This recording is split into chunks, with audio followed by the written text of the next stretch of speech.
শিলিগুড়ি থেকে রায়গঞ্জের দিকে যাওয়ার সময় বেসরকারি বাসের চাকা উল্টে জখম একাধিক। ঘটনাটি ঘটেছে দার্জিলিং জেলার ফাঁসিদেওয়া থানার অন্তর্গত বিধাননগরের সদরগঞ্জ এলাকায় 31 নং জাতীয় সড়কের উপরে। আহতদের উদ্ধার করে বিধাননগর সদরগঞ্জ হাসপাতালে ও শিলিগুড়ি মেডিকেল কলেজে নিয়ে যাওয়া হয়। ঘটনার খবর পেয়ে ঘটনাস্থলে পৌঁছয় বিধাননগর ফাঁড়ির বিশাল পুলিশ বাহিনী।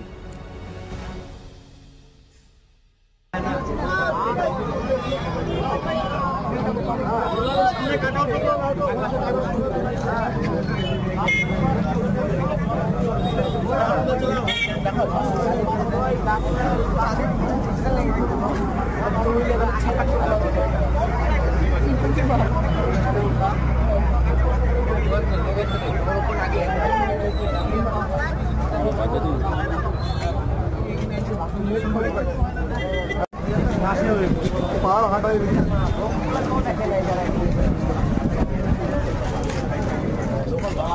ক্রেক ছিল ভাঙা ছিল। ওরে বাবা আগের চাকাইতে নাকি